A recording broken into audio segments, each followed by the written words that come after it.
بسم الله الرحمن الرحيم. الحمد لله رب العالمين، والصلاة والسلام الأتمان الأكملان المتلازمان على سيدنا رسول الله وعلى آله وصحبه ومن والاه.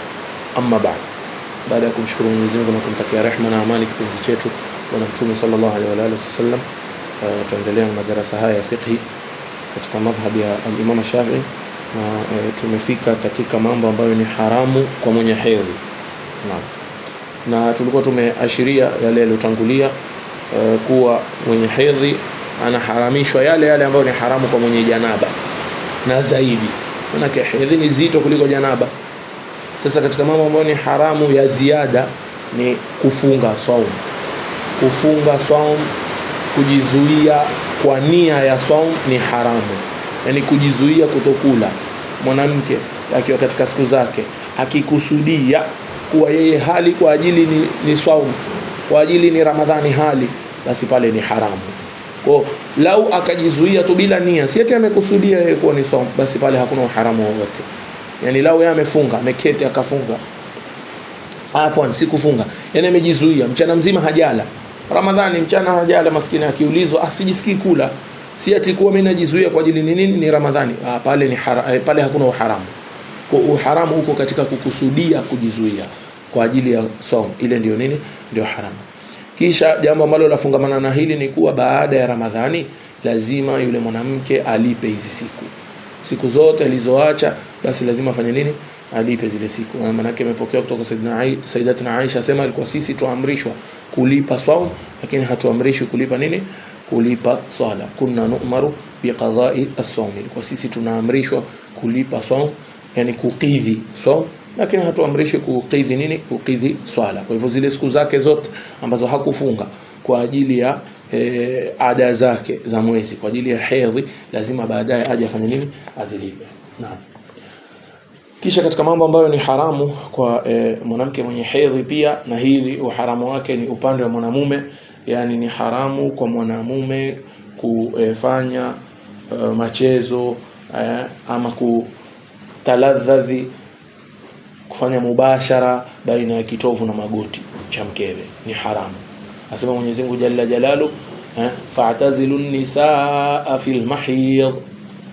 Na imekuja katika hadithi asema Bwana Mtume sallallahu alaihi wasallam, laka ma fawqa al-izar. Alikuja sahaba kumwambia, ya Rasulullah, sisi mwanamke akiwa katika siku zake twaweza kufanya nini? Bwana Mtume akamwambia, laka ma fawqa al-izar. Wewe yani una haki ya kitu chochote ambacho kiko juu ya izari. Izari yani sisi tunasema ni kikoi, lakini kwa mwanamke yani kama ile sijui linaitwa rinda, yani maana yake chochote kinachofunika kutoka kwenye kitovu kwenda paka chini ya magoti huwa ile inaitwa nini, izari. Kwa hiyo mwanamke akiwa katika hizi siku zake ni haramu.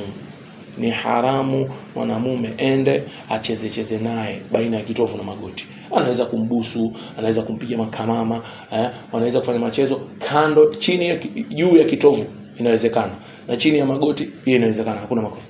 Ama baina ya kitovu na magoti ni haramu. Ni haramu kucheza naye machezo ya kindoa ikiwa ni baina ya kitovu na nini, na magoti. Naam. Kisha la ilaha illallah. Miongoni pia mambo ambayo ni haramu ni talaka. Yani sio ati ni haramu kwa mwanamke, ni haramu mume amwache mke wake akiwa katika hedhi, kwa ajili ile eda litakuwa ni refu. Lao mwanamke akiwachwa katika hedhi, zile siku ambazo yuko katika hedhi hazihesabiwi aslan. Yani si ati hazihesabiwi, tutasema anafaa kuketi eda, pale anaanza kuketi eda, lakini katika ile hisabu ya kuwa lazima awe katika lazima apate tahara 3 yule mwanamke maskini, ile hedhi ile haihesabiki mpaka akimaliza hedhi, ndio sasa tutamwambia hii ndio tahara ya kwanza. Kwa hiyo ni haramu kwa mwanamume kumtaliki mke wake wakati wa hedhi. Mwanamke akiwa kwenye hedhi kumtaliki inakuwa nini, ni haramu. Na hata kama ni haramu, ile talaka inapita. Ili jambo muhimu lazima tufahamu. Hata kama ni haramu, ile talaka inapita. Na ni makosa watu wengine wanafanya. Wanasema kuwa madamu amemtaliki wakati wa hedhi basi talaka haijapita. La, wengi wa maulama, wengi sana wanasema kuwa talaka inapita, kwa sababu imekuja katika hadithi asema Bwana Mtume sallallahu alaihi wasallam, yani manake ililetwa kesi, akaambiwa mtoto wa Saidina Umar ambaye ni Saidina Ibn Umar alimwacha mke wake wakati wa hedhi, Basi bwana Mtume sallallahu alaihi wasallam akasema murhu falyuraji'ha, muamrisheni huyo Ibn Umar afanye nini? Amrudie mke wake. Manake amemrudia, manake ni manake alikuwa amemtoa, ile talaka imepita. Manake lao ingekuwa ile talaka haijapita, hakuna haja kumwambia amrudie. Kwa hiyo tujue kuwa pamoja na kule talaka ni haramu, yule mume anapata haramu, lakini talaka inapita. Na hapa ni haramu ikiwa yule mume ndo amefanya nini? Amemtaliki mke. Lakini lao aje mke mwenyewe amwambie mume nitakupa pesa, yani ambayo yajulikana talaka hii ya kununua, talaka ya khul'i. Yule mke aseme mimi nitakupa pesa ama nitakufanya kadhaa, nitakupa kitu kadhaa, unipe talaka yangu. Maana yake anainunua talaka yake. Pale talaka kama ile si haramu ikiwa mwanamke, lakini atafanya nini? Ataamua kununua ile talaka, kwa hiyo itakuwa pale si haramu, yule mume atamwacha wala hakuna uharamu wote. Naam. Miongoni mwa mambo ambayo ni haramu pia kwa mwenye hedhi ni kupita msikitini ikiwa anaogopa kuwa labda atauchafua ule msikiti. Yani mwanamke kupita msikitini aogope kuwa atauchafua labda kwa ajili ya ile damu na mambo kama hayo, basi pale ni haramu kwa mwanamke kupita wapi? Kupita msikitini. Kubaki tayari ni haramu kama tulivyoeleza. La, kupita tu sasa. Maana kupita tulisema mwenye janaba ana ruhusa ya kupita kwa mlango mmoja atoke na mlango mwingine kwenye msikiti. Na mwanamke mwenye hedhi tusema pia anao ruhusa hiyo, isipokuwa ikiwa anaogopa kuwa labda ile damu itafanya nini? Itatona na itanajisi, itachafua nini? Msikiti. Lakini hapa jamani tujue uharamu huu sio kwa mwenye hedhi peke yake, bali mtu yoyote alobeba najisi. Mtu yoyote alobeba najisi ni haramu kuingia msikitini. Ni haramu kupita msikitini. Yani akiwa anadhani ama anaogopea kuwa labda ile najisi iweza kumwagika, ndio ni haramu.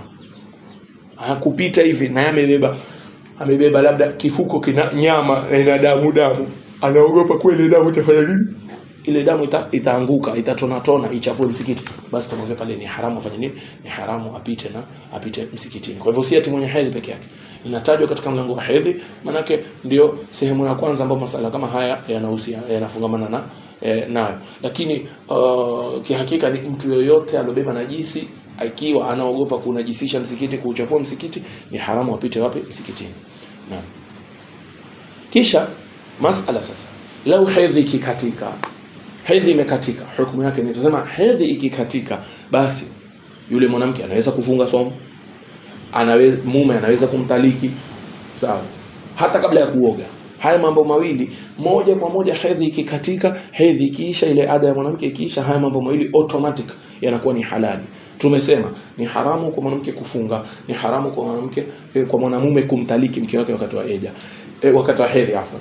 Lakini ile hedhi ikikatika, basi tukwambia immediately pale mtu sasa anaweza kumtaliki mke wake, na yule mwanamke pia anaweza kufunga. Maana yake ni jambo muhimu sana, lazima tulitanabaisha, na kuna baadhi ya watu wanakosea sana katika masala kama haya, lakini mambo lazima yatanabahishwe, ndio uhakika wa hukumu. Lao mwanamke mfano manake akhirul layl, ameamka akhirul layl Ramadhani kabla ya alfajiri, manake ameamka labda anapikia watoto daku na kitu kama hicho, na alikuwa katika hedhi, akiamka akaona hana hedhi, kesho si anafaa kufunga. Basi sasa akasema wacha mimi nilale kisha nitaoga yani wakati wa alfajiri. Taamka alfajiri, maana yake huwezi kuswali isipokuwa kwa kuoga. Kwa hivyo ikaingia alfajiri naye amelala, na lehe alikuwa yani bado hajaoga, si eti ana hedhi, hana hedhi imekwisha. Akiamka yuko safi kabisa. Nini hukumu yake? Hukumu yake hakuna shida kabisa, saumu imeswihi na saumu itaswihi. Kuoga hakuna mafungamano na saumu itaswihi. Baadhi ya watu wanaeleza masala kichwa chini miguu juu, yani wanaeleza masala kinyume. Wanasema kwa yule mwanamke lazima aoge kabla ya alfajiri, na akichelewa kuoga kabla ya alfajiri saumu yake haiswihi. La, hii imekhalifu kauli ya wengi wa maulama, bali karibu wote, karibu kuwe na ijma'i yani. Na yote mwenye kukhalifu ile ni kauli shadh, yani ni kauli ya kipekee yake, haizingatii kabisa. Kwa hiyo mwanamke anaweza akasema mimi nitaoga wakati wa alfajiri, khalas alfajiri kishaingia ndo nitaoga, hakuna haja nioge sasa masaa 8 za usiku. Anaweza na hakuna wasiwasi, na saumu itafanya nini? Itaswihi, hakuna dhambi yoyote. Ingawa ni bora aoge kabla ya alfajiri, taban ni bora aoge kabla nini? Kabla ya alfajiri. Na pia vile talaka, yule mwanamke ile hedhi kikatika tu, mume si lazima angoje paka mwanamke aoge. anaweza pale pale kufanya nini, kumtaliki mke wake. Lakini yale mambo mengine ambayo ni haramu, mambo ya kama kusoma Qur'ani, mambo ya kama kucheza naye baina ya kitovu na magoti, mambo kama kufanya jimaa na mke wake wakati wa hedhi, haya yote ni haramu mpaka akishaoga. Yani pamoja na kwa hedhi imekatika, tumwambia bado haya mambo ni haramu mpaka akifanya nini, akioga. Na inshallah tutakoma hapo katika madarasa tutakayokuja, tutaingia masuala ya tayammum inshallah. Sallallahu ala sayidina Muhammad an-nabiyil ummi wa ala alihi wa sahbihi wasallam. Alhamdulillah awwalan wa akhira.